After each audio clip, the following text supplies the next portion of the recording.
Yeah, it's time for another movie review.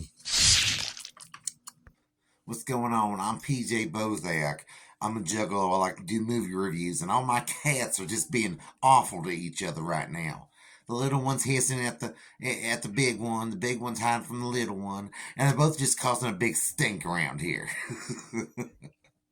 You like that voice, Mary? All right, welcome to PJ's Movie Reviews. Yes, that's right. I'm PJ Bozak. I like to review movies once in a while, and I'm going to review a horror movie today because I really miss Samhain Fest, and everyone loves Samhain Fest so much, but I can't do Samhain Fest every day of the year, or can I? I probably could if I really wanted to, but I would not get anything else done. So, we are going to review a horror movie tonight for PJ's Movie for TJ's Movie Bagoo. So tonight we're going to review recently came out The Boogeyman 2023. Yes, this just came out, and it's a 20th Century Fox film, and it is directed by let's get to the statistics here. It's directed by Rob Savage, and he's also had a big involvement in this. It's written by Mark Heyman, Scott Beck, and Brian Woods, who are responsible for also writing A Quiet Place, if any of you guys like that movie. I'm not a huge fan, really, but it's okay. It's all right. So, and let's see. The budget for this fucking movie was $35 million they had to spend to make this movie. And the box office would come out to be over $82 million, which means they doubled pretty much what they put into it, which is pretty good. That's not bad. And the big thing behind this movie is it's based off a Stephen King short story. And let me say loosely based off of the short story, which came out in 1973. He wrote it. It became part of the Night Shift collection. If you really want to read it, look up the Night Shift collection. It's in there somewhere. But it's a very different. They pretty much take a short story and turn it into something completely different. It's not awful. It's not great either. It's definitely not epic. It's okay. But we're gonna get into it anyway. And like I said, this isn't based off the 2005 version. 2005, there was a version called Boogeyman. It sucked. I saw it in theater. I didn't like it.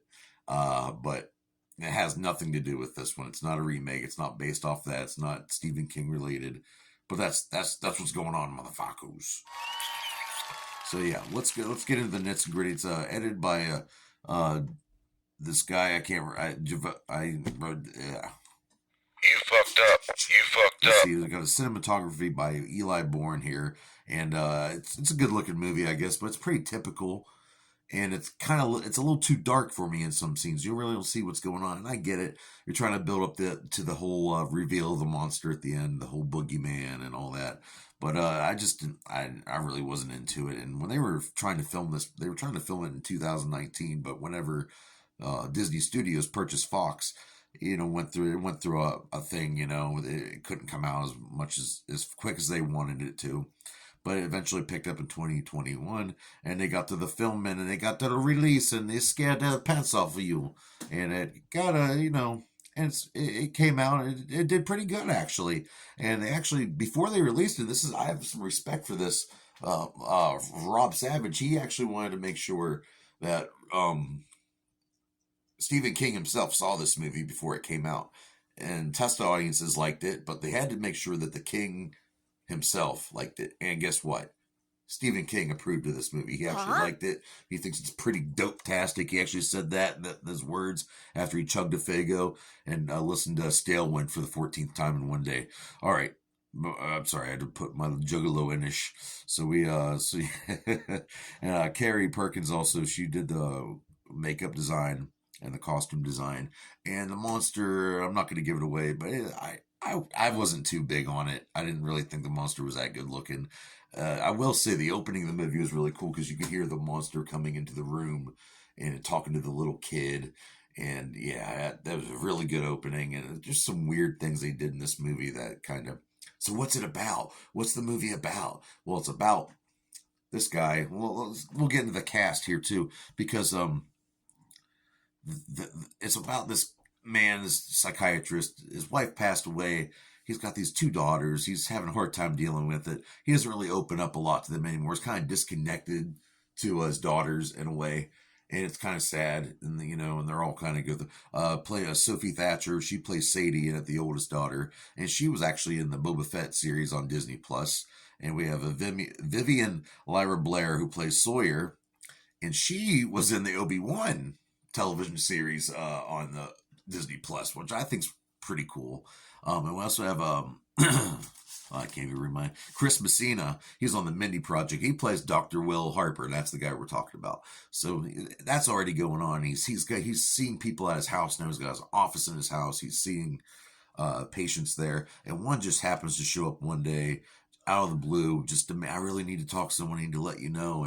And that actor is played by David Dasmalchian.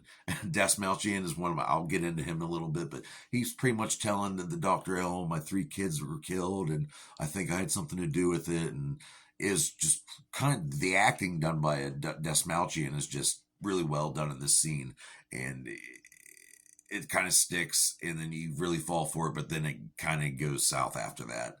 But he pretty much tells him that 3 kids died, one right after another within a span of years in between.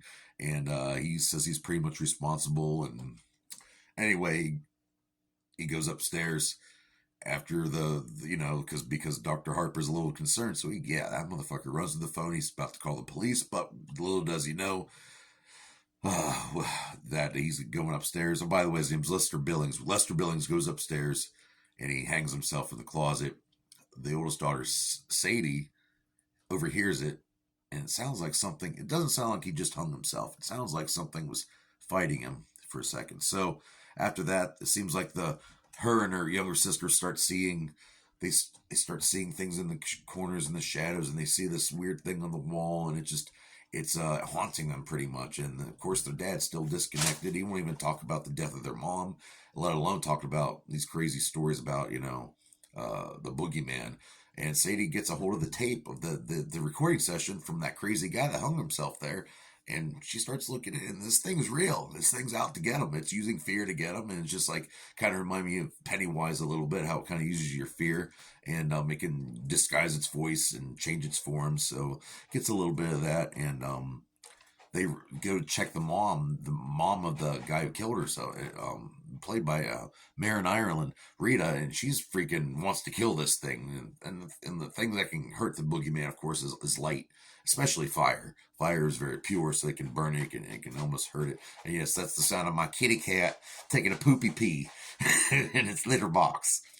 But yeah, so she's all crazy and wants to kill this thing. And yeah, I'm not going to give away the ending, but it's not terrible. It's not great. It could have been better, in my opinion. There's a really good jump scare scene.